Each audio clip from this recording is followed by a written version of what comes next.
We talked about rule number 1, that's to avoid large losses. Now we're going to talk about rule number 2, transitioning from stage 1 to stage 2.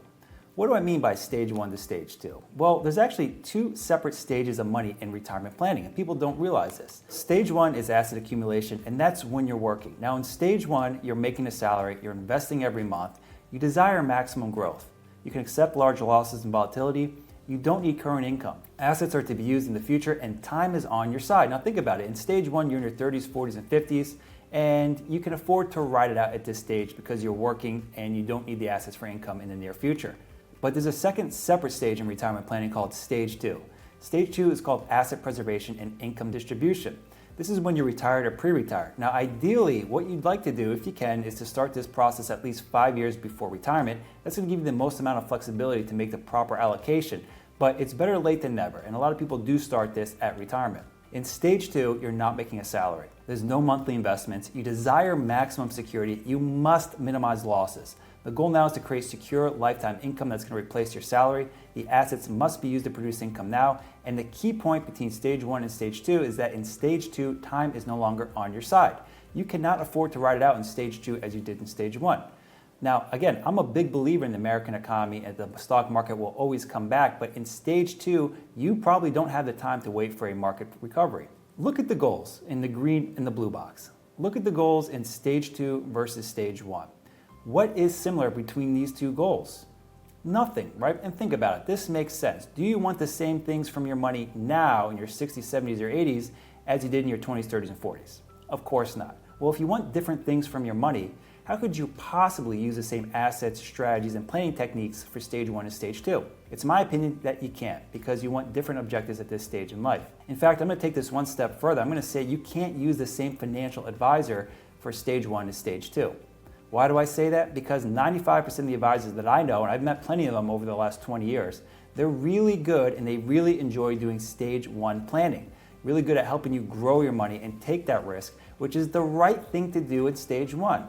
I mean, think about it. It'd be weird if you didn't take the risk in stage 1, right? Stage 1, the whole goal is you ride it out and try to get the highest rate of return so you have a large nest egg so you can afford to retire.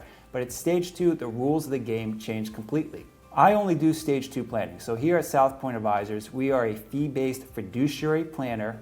All we do is stage 2 planning. We only work with retirees and pre-retirees who want to transition from stage 1 to stage 2 and focus on the asset preservation and the income generation side today. Why am I picking so much on having the right financial advisors and planning techniques for stage 1 and stage 2? And why am I picking on my colleagues, right? The stage 1 planners, the financial advisors, the Vanguards, the Fidelities of the world, which are excellent stage 1 planners, but are terrible stage 2 planners. And the reason I know that is probably because you're watching this now and we get so many people that are looking for good stage 2 advice. Well, I'm going to use an example in my own life. Over last summer, I had some knee pain. Here in New York City, we walk a lot, and I was regularly walking 40 to 50,000 steps every single day.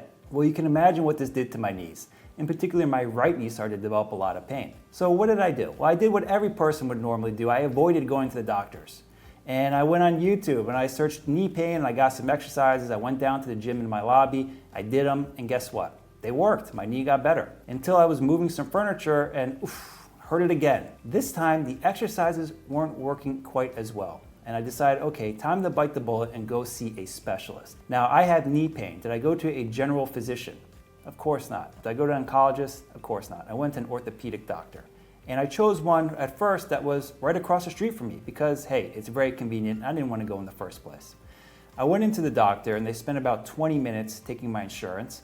And when I got in to see the doctor, I was in and out in about 5 minutes. Now, it was so quick, it was so fast, and when I left, they didn't give me anything, he just verbally told me what to do. What do you think my confidence level was in his diagnosis? Not very high. The reality is, I'm not a specialist. I don't know if he gave me the right diagnosis. I went to him because he had specialty knowledge that I did not have.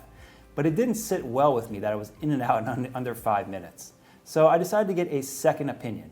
And again, this time I went to a specialist. I went to another orthopedic, but this time I did my homework. I spent the time really talking to them, understanding, do they do x-rays on site? How much is this gonna cost? Are they a surgeon? Do they do general sports medicine? And this time when I showed up, I had more confidence. I knew what to expect. The doctor took 20 to 30 minutes with me.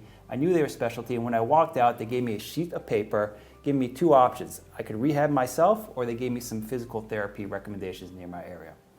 Well, how much more confident do you think I felt at this stage? I had gone to a specialist, someone who specialized in it, who took the time to go through and understand my unique situation. So when we're talking about stage 1 to stage 2, it's really important, in my opinion, that you make this transition from stage 1 to stage 2 and that you're working with someone who's qualified, who can do the stage 2 planning. Now, make sure you understand where you're at. 95% of the people that we deal with are stuck in stage 1, right? They've successfully saved, they've accumulated, but you must make this transition to stage 2. And if you're going to make this transition to stage 2, make sure you're working with someone who's qualified, who specializes in stage 2 planning.